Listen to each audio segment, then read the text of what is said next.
नमस्कार दोस्तों। आज मैं आपके सामने एक इंटरेस्टिंग स्टोरी लेकर आया हूँ।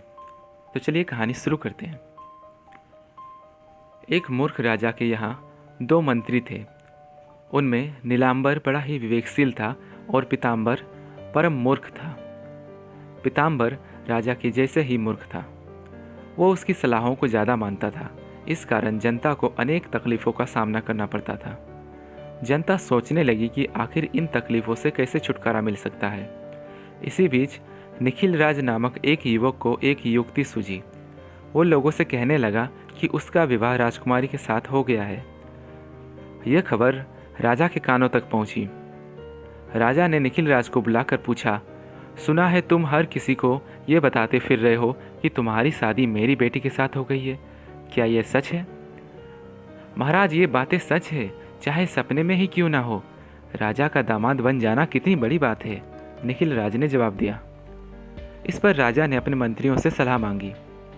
नीलांबर ने कहा, महाराज, निखिल राज का राजकुमारी के साथ विवाह करने का सपना देखना गलत नहीं है, लेकिन उसने अपने सपने को चारों तरफ प्रचार किया है। इस अपराध का उसे उचित दंड देना चाहिए। इसके बाद पीताम्बर ने अपनी राय दी। महाराज, निखिल राज जैसे एक साधारण व्यक्ति का राजकुमारी के साथ विवाह करना बहुत बड़ा अपराध है। इसे फांसी के तख्ते पर चढ़ाना होगा। फिर क्या था, निखिल राज की सुनवाई शुरू हुई। एक सार्वजनिक सभा बुलाई गई।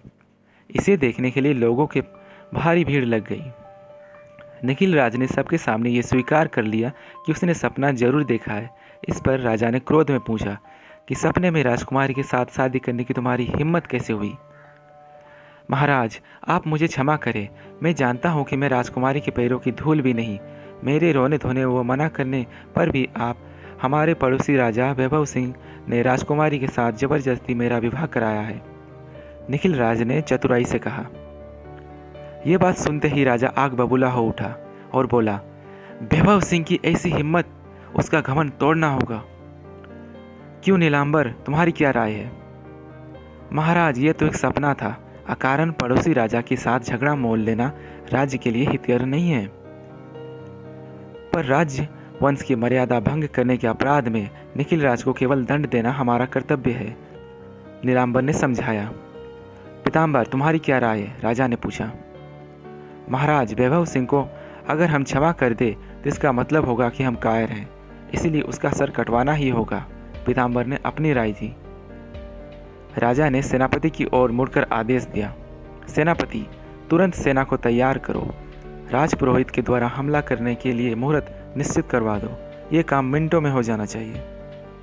इसी बीच निखिल राज ने दखल देते हुए कहा, महाराज, आपने मेरे सपने का समाचार पूरा नहीं सुना।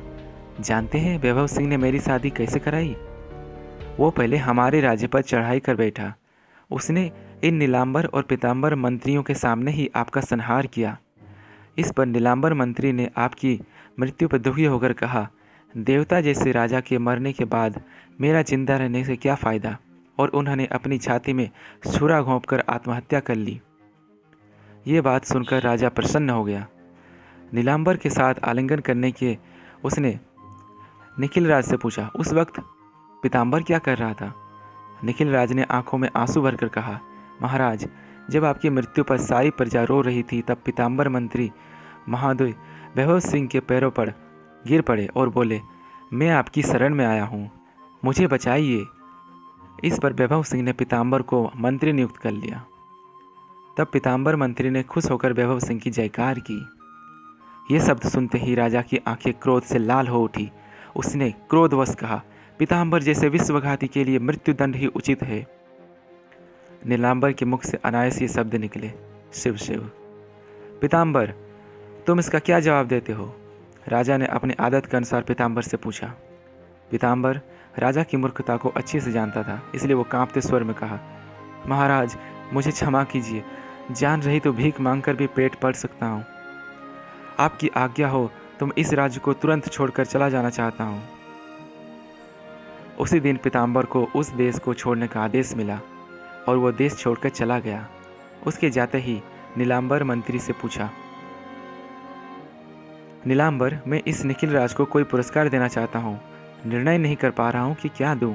तुम ही कोई उचित पुरस्कार सुझाओ। इस पर नीलांबर ने कहा, महाराज, अफवाह तो उड़ चुकी है कि राजकुमारी के साथ निखिल राज की शादी हो चुकी है, तो मैं सोचता हूँ कि राजकुमारी के साथ निखिल राज की शादी करवा दीजिए। नीलांबर ने निखिल राज के प्रति कृतज्ञतावश भाव से कहा। राजा मान गया। उसने निखिल राज की अपनी बेटी से शादी करवा दी और उसे अपना दूसरा मंत्री नियुक्त कर लिया।